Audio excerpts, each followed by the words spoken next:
They ripped my dress at my cousin's wedding. My own aunt tore the fabric while everyone laughed and filmed it.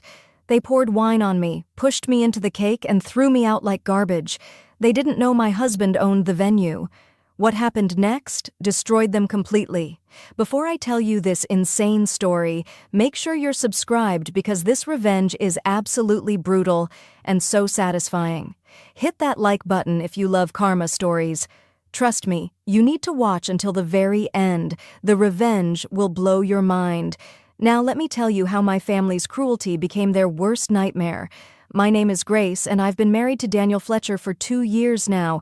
If you Google his name, you'll find out he's the CEO of Fletcher Industries, worth about $5 billion, but you'd never know it by looking at us. We live in a nice but modest home, drive regular cars, and dress like normal people.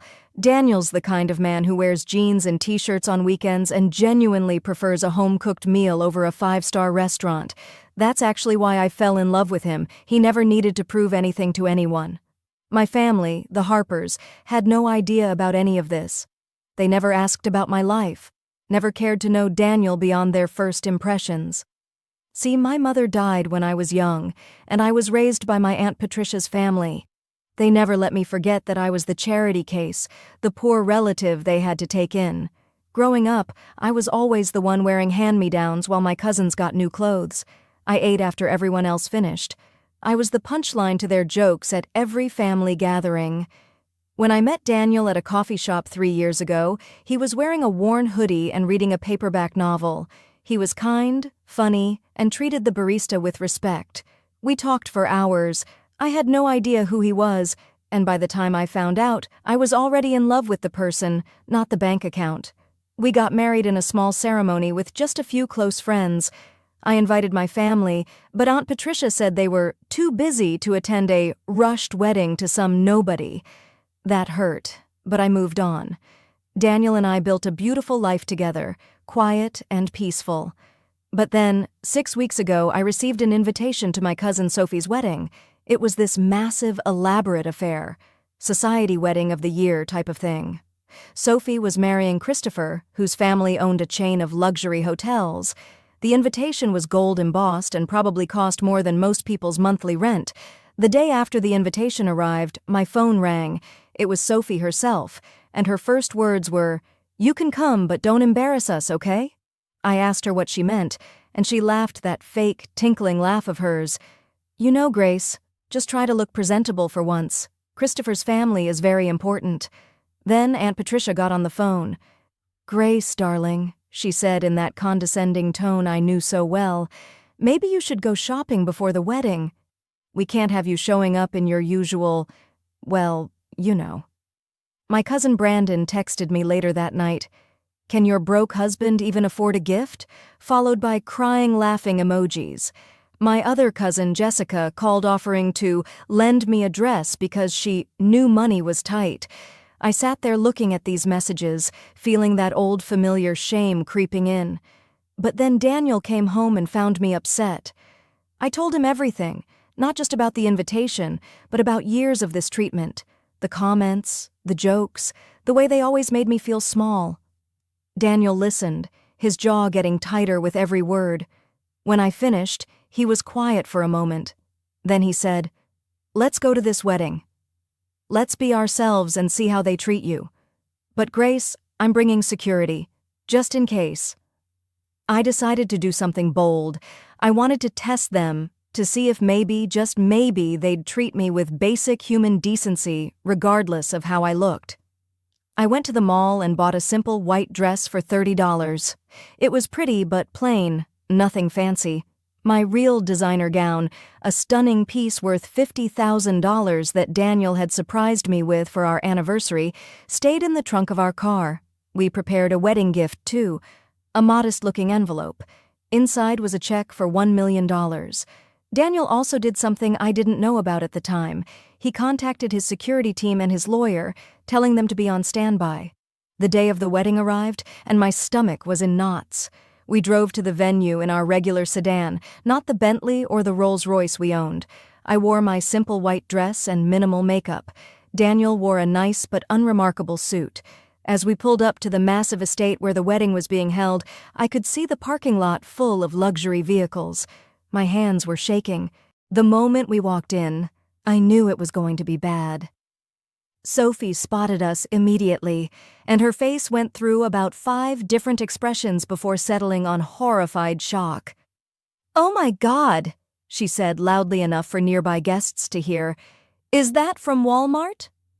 Her bridesmaids, all dressed in expensive lavender gowns, immediately circled around me like sharks smelling blood. They were taking photos of me with their phones, barely hiding their laughter. My cousin Jessica reached out and actually touched my dress, pulling at the strap. "This feels like cheap polyester," she announced. Then Aunt Patricia arrived, resplendent in a champagne-colored designer gown, her blonde hair perfectly styled. She took one look at me and her eyes went wide. "Grace, you're making us look bad already," she hissed. "Couldn't you have made an effort?" This is Sophie's special day. I tried to smile and brush it off, but my cousin Amanda, Sophie's younger sister, this tall, blonde, cruel woman, deliberately stepped on the hem of my dress as she walked past. I heard the fabric tear, and she turned around with this fake gasp. "Oops! So sorry, Grace. Guess it was already falling apart anyway." Her friends erupted in giggles, and Uncle Raymond, Aunt Patricia's husband, walked by shaking his head. "Looks like it was falling apart anyway," he muttered. I bent down, trying to fix the tear with a safety pin from my purse, my face burning with humiliation. Daniel put his hand on my shoulder, steadying me, but I could feel the tension in his touch. "Just say the word," he whispered, "and we leave." But I shook my head. I needed to see this through. When it came time to be seated, the wedding coordinator tried to place us with the family section near the front. Aunt Patricia stormed over like a woman on a mission. "Absolutely not," she declared. "These two sit in the very back row. Outside, if possible." Sophie nodded eagerly. "Mom's right. Our important guests need those seats." So Daniel and I were escorted to the worst seats in the venue, metal folding chairs in the back corner near the bathroom entrance, behind a pillar where we could barely see the ceremony set up. Other guests stared as we passed, whispering behind their hands. I held my head high, but inside, I was crumbling. Before the ceremony started, I went to place our gift on the elaborately decorated gift table. The moment I set down our modest envelope, my cousin Brandon swooped in. He picked it up, waving it around like a trophy. "Hey, everyone! Grace brought a card. Wonder if there's even $20 in here." He shook it roughly, bent it, then tossed it carelessly onto the table. "Probably just a handwritten note," he laughed. His friends joined in, and someone actually yelled, "Charity case!" Aunt Patricia glided over, looking at the envelope with distaste. "Grace, you shouldn't have bothered." Really? The implication was clear. My gift, like me, was worthless. During the ceremony, things got worse. I could barely see past the pillar, and when I stood up to get a better view, Amanda yanked my arm hard enough to bruise. "Sit down, you're blocking people," she snapped. Uncle Raymond made loud whispers about some people just not belonging, and several relatives turned around to laugh at me. One of Sophie's aunts actually took a photo of me, and I later found out she posted it online with the caption, "When you can't afford to dress up," followed by laughing emojis. The reception was a nightmare from the start. Daniel and I were seated at a table right next to the kitchen doors and the trash area. The table wobbled, the chairs were plastic, and we were clearly separated from the rest of the family. Uncle Raymond walked by with a glass of wine, looked at our table, and said with a smirk, "Perfect spot for you two." Throughout dinner, waiters kept bumping our table while carrying dirty dishes. Meanwhile, I could see my family at the main tables, eating luxury food, drinking expensive champagne, laughing, and having the time of their lives. Our table was served last, and the food was cold. I excused myself to go to the bathroom, hoping to fix the tear in my dress and maybe splash some water on my face. I needed a moment to compose myself, but as I walked down the hallway, I heard footsteps behind me. It was Amanda, along with two of Sophie's bridesmaids. They cornered me in the empty hallway, blocking my path back to the reception. "That dress is hideous," Amanda said, circling me like a predator. "Let me help you." Before I could react, she grabbed my dress and ripped it. The sound of tearing fabric echoed in the hallway as a huge tear opened down the side, exposing my slip underneath. I gasped, trying to back away, but the bridesmaids moved in. One of them had a glass of red wine, and she poured it down the front of my dress, the dark liquid staining the white fabric immediately. They were laughing hysterically, filming everything on their phones. Amanda's face was twisted with cruel glee. "Now you really look like trash," she said, her voice dripping with venom. "Don't come back inside. You're ruining Sophie's perfect day just by existing." I stood there, frozen, my dress torn and stained with wine, trying desperately not to cry. They walked away, their laughter echoing down the hallway, and I was left alone, humiliated, destroyed. I looked down at myself. I was a mess. Part of me wanted to just run to the car and leave, but I couldn't let Daniel see me like this without knowing what happened. I took a deep breath and walked back toward the reception. The moment I entered, Aunt Patricia spotted me. Her eyes went huge and she screamed, "Grace! What happened to you?" The entire reception, hundreds of guests, turned to stare at me. The music seemed to fade into the background as everyone gaped at my torn, wine-stained dress. Patricia marched over, her face red with fury. "You tore your dress? At my daughter's wedding! How dare you make a scene?" Cousin Brandon chimed in, loud enough for everyone to hear. "Probably couldn't afford quality fabric." "That's what you get for shopping at discount stores," the crowd murmured, some laughing, others looking scandalized. Sophie came storming over in her elaborate wedding gown, her face contorted with rage. "You're ruining my wedding! Everyone's looking! This is supposed to be my day!" I tried to explain that I was attacked, that Amanda and the bridesmaids did this to me, but Amanda burst in with perfect timing. "She's lying!" The dress just fell apart. I saw it happen. She probably snagged it on something. Sophie's face turned even redder. "I want her out. Get her out of here now." As I backed away, trying to find Daniel in the crowd, Brandon stepped forward and accidentally pushed me. I lost my balance and fell backward. Time seemed to slow down as I crashed into the wedding cake table. The elaborate 5-tier cake, covered in delicate sugar flowers and gold leaf, toppled over. The impact sent frosting, cake, and decorations flying everywhere. I hit the ground hard, covered head to toe in cake, my already ruined dress now completely destroyed. The entire room erupted. Some people gasped, others laughed outright. Dozens of phones came out, recording my humiliation from every angle. Aunt Patricia was screaming about the $10,000 cake. Sophie was crying, her perfect wedding moment ruined. Uncle Raymond and Brandon grabbed my arms roughly, hauling me to my feet. "Get her out!" Raymond barked. "This is a disgrace!" They dragged me through the crowd, past all those staring faces, past family members who'd known me my whole life. Jessica called out, "Trashy!" Another cousin yelled, "You never belonged here!" Someone else shouted, "Stay away from this family!" They pulled me to the front entrance and literally threw me out. I stumbled down the steps, falling onto the concrete outside. The heavy doors slammed shut behind me with a deafening bang. I sat there on the cold steps, alone, covered in cake and wine, my dress torn to shreds.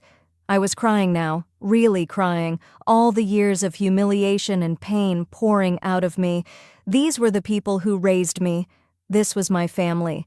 And they'd just treated me like absolute garbage, destroyed me in front of hundreds of people, and thrown me out like trash. Daniel had been in the restroom during the cake incident and missed the whole thing. When he came out and couldn't find me, he asked someone where I'd gone. That's when his security team, who'd been discreetly positioned throughout the venue, showed him the footage they'd captured. Everything. Amanda ripping my dress, the wine being poured on me, Brandon pushing me into the cake, me being dragged out and thrown down the steps. Daniel's face, normally so warm and gentle, turned to ice. He walked outside and found me sitting there, broken and sobbing. He knelt down beside me, helping me up so gently, like I might shatter. "I'm so sorry," he said, his voice thick with emotion. "I should never have left you alone." This ends now. Can we just go home? I whispered. Not yet, he said firmly. Get in the car. Change into your real dress. We're going back inside. I stared at him. What? Daniel, no, I can't. Trust me, Grace. It's time they learned who they've been messing with. He made a phone call, speaking quietly. It's time. Bring everything. In the car, I changed into the designer gown I'd brought as backup. It was a stunning red silk dress that fit perfectly, elegant and expensive. I fixed my hair and makeup using the car's mirror. When I looked at myself, I barely recognized the woman staring back. I looked powerful, rich nothing like the broken girl who'd been thrown out 20 minutes ago. Daniel changed, too, into the custom Italian suit he'd kept in the car. Together, we looked like we'd stepped out of a magazine. His security team flanked us as we walked back to the venue entrance. The doors opened and we stepped inside. The entire reception fell silent. Conversations stopped mid-sentence. Glasses paused halfway to lips. Every single person turned to stare at us, and the shock on their faces was almost comical. I looked completely different, transformed from the mess they'd thrown out into someone who clearly belonged in a palace, not at their pathetic little reception. Christopher, the groom, literally choked on his drink. His face went pale as he stood up, his chair scraping loudly against the floor. "Mr. Fletcher?" he stammered. Christopher's father, a wealthy businessman, nearly dropped his champagne flute. "Daniel Fletcher? The Daniel Fletcher?" The room started buzzing with confused whispers. Sophie grabbed Christopher's arm. "What are you talking about?" "Who's Daniel Fletcher?" Christopher's father's voice carried across the now silent room. "He's only worth $5 billion. He owns Fletcher Industries." I watched as Aunt Patricia's face drained of all color. Uncle Raymond's mouth fell open. Brandon looked like he might be sick. Amanda had gone completely pale, her earlier smugness evaporating in an instant. Daniel walked calmly to the microphone at the front of the room. His presence commanded attention. This was the CEO, the billionaire, the man who ran board meetings and closed billion-dollar deals. "Good evening, everyone," he said, his voice calm but carrying an edge of steel. "I'm Daniel Fletcher, CEO of Fletcher Industries." He held up his ID, and it appeared on the large screens positioned around the reception hall. "I believe there's been a terrible misunderstanding about my wife." I walked to stand beside him, my head held high now. The family members who'd tormented me all night looked frozen, like statues of horror and disbelief. "Tonight," Daniel continued, "my wife was assaulted, humiliated, and physically thrown out of this venue. Allow me to show you." He nodded to his tech team, and the large screens flickered to life. Security footage began playing, every single angle of what had happened to me. The crowd watched in growing horror as Amanda ripped my dress, as wine was poured on me, as Brandon pushed me into the cake, as I was dragged through the crowd and thrown down the steps. The footage was crystal clear, undeniable. Gasps echoed through the room. Many guests looked disgusted. Some of Christopher's family members were shaking their heads in disapproval. The Harpers, my family, looked absolutely terrified. "My wife brought you a wedding gift tonight," Daniel said, his voice cutting through the shocked silence. "Let's see how you treated it." He walked to the gift table and picked up our crumpled envelope. With deliberate slowness, he opened it and pulled out the check. He held it up to the camera, and it appeared on all the screens. A check for $1 million. Sophie's scream pierced the air. Aunt Patricia's eyes rolled back, and she actually fainted, collapsing into Uncle Raymond's arms. Brandon rushed forward, his face desperate. "Wait! There's been a huge mistake. We didn't know." "Oh, there's been a mistake," Daniel cut him off. "But not the one you think." He paused, letting the tension build. "One more thing. This venue? I own it." Shocked murmurs rippled through the crowd. "This hotel we're in? Mine. The catering company you hired? Also mine. The car service that brought your guests? That's mine too." Christopher's father turned to his son with a look of absolute horror. Christopher had gone white as a sheet, realizing the implications. "Consider this wedding," Daniel said, his voice deadly calm, "terminated He snapped his fingers. The lights cut out except for spotlights on Daniel and me. The music stopped abruptly. Like a coordinated dance, the catering staff began clearing food from tables. The bar shut down immediately, bottles being packed away. The venue manager's voice came over the sound system. "This event is concluded. All guests must exit the premises immediately." Sophie started screaming. "You can't do this. You can't just end my wedding." Her voice was shrill, desperate, echoing through the half-dark room. Daniel looked at her with zero sympathy. "I just did." That's when his lawyer stepped forward, a woman in a sharp suit carrying a folder of documents. "We're filing criminal charges," she announced clearly. "Assault, destruction of property, defamation." She walked directly to Amanda, Brandon, Aunt Patricia, and Uncle Raymond, handing each of them papers. "You've been served." Amanda's face crumpled and she started crying. "It was just a joke. We were just having fun." Her voice was desperate, pleading. The lawyer's expression was ice cold. "You filmed evidence of your own crimes. The DA will be very interested in these videos." Two police officers, Daniel had called them during my transformation in the car, entered the venue. They approached Amanda and Brandon. "You'll need to come with us for questioning regarding assault charges," one officer said. Amanda was sobbing now, mascara running down her face. Brandon tried to argue, but the officers were firm. They were escorted out in front of everyone, the ultimate humiliation. Daniel turned to Uncle Raymond, who was desperately trying to hold up the still faint Aunt Patricia. "Your construction company needs city permits to operate, correct?" Daniel asked conversationally. Raymond's voice shook. "Yes." "Why?" "Fletcher Industries owns the majority stake in the city approval board. As of tomorrow, you're blacklisted. Every permit, every approval you need, denied." Raymond's face went from red to gray. "No! Please, I'll lose everything. My business will collapse." The desperation in his voice was palpable. This was a man watching his entire life's work disappear in seconds. Daniel then turned to Christopher's father, who'd been standing frozen in shock. "Our business deal? The $50 million contract your hotels were depending on? It's canceled." Christopher's father looked like he'd been punched. That contract was going to save our company. We're over-leveraged without it." "Should have raised your son to choose better partners," Daniel replied coldly. "You're marrying into a family of criminals and bullies. That's poor judgment."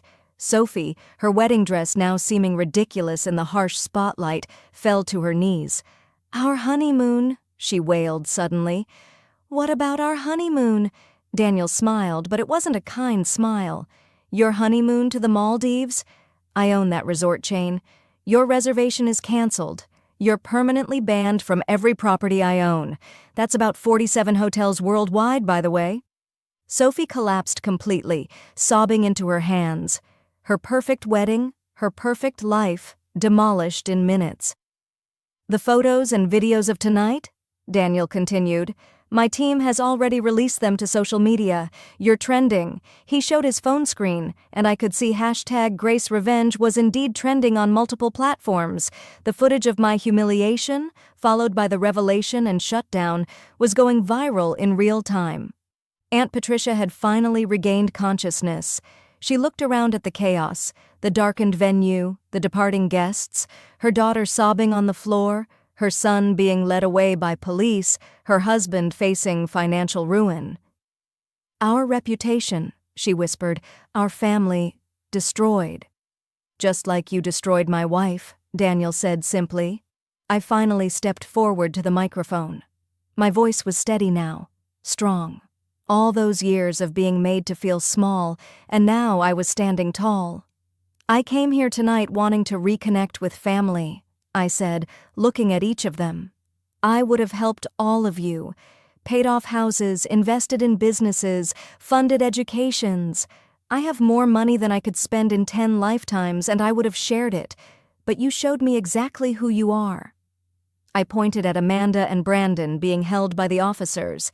"You two are facing criminal charges. You'll have records. Good luck finding jobs." I turned to Aunt Patricia. "You raised bullies and taught them that cruelty was acceptable. You created this." To Uncle Raymond, "Your business is over. You'll lose everything, just like you tried to make me feel like nothing."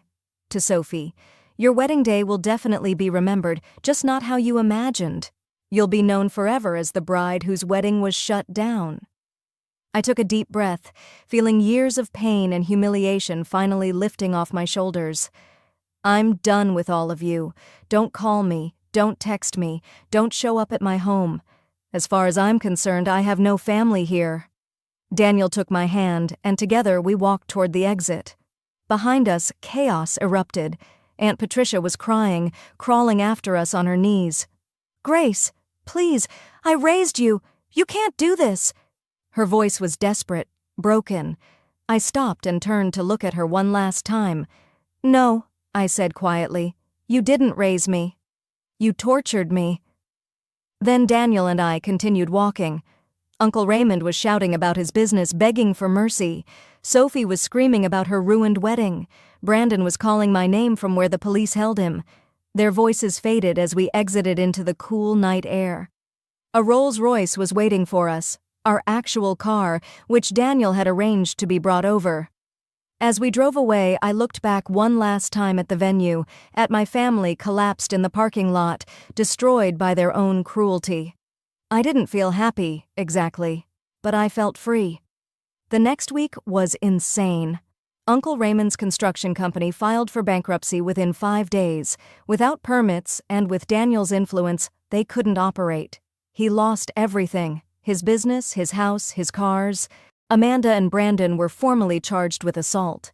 They got criminal records, and Amanda lost her job at a fashion company when the viral videos surfaced. Aunt Patricia was kicked out of her exclusive social club. The other members didn't want to be associated with her after the videos went viral. Sophie's wedding became an internet meme. The image of her crying in her wedding dress as the venue lights went out was everywhere. Christopher's family business lost several major clients who didn't want to be associated with the scandal. My phone had 847 missed calls from various family members, voicemails begging, threatening, pleading, emails promising they'd changed, that they were sorry, that it was all a misunderstanding. I blocked every single number, every email address. The only person I kept in contact with was my youngest cousin, Amy, who hadn't been at the wedding and had always been kind to me. When I called her and explained everything, she cried and apologized for our family. I helped her start her own business, and she's thriving now. Now, a month later, I'm sitting in the sunroom of our actual home, not a mansion, just a comfortable house that Daniel and I love. We donated $5 million to a charity for foster children in my mother's name. We still live modestly. Daniel still wears jeans on weekends. I still prefer cooking at home to fancy restaurants. The money didn't change us, but it revealed everyone else. Sometimes I wonder if I went too far. Then I remember sitting on those steps, covered in cake and wine, my dress torn, crying and alone. I remember years of being made to feel worthless. I remember Amanda's face as she ripped my dress, the glee in her eyes. And I know I did exactly what I needed to do. I didn't want revenge. I never wanted to hurt anyone. I just wanted respect. I wanted basic human dignity. They couldn't even give me that, so they lost everything instead. And that's how one night of cruelty cost my family absolutely everything. They tore my dress. They destroyed me in public. They threw me out like trash. But they forgot one thing: never underestimate the quiet ones. My husband and I still live modestly, but we have the power to protect ourselves now, and we used it. If you loved this revenge story, smash that subscribe button and hit the notification bell. Drop a comment, Team Grace or Team Family. Do you think I went too far, or did they deserve everything they got?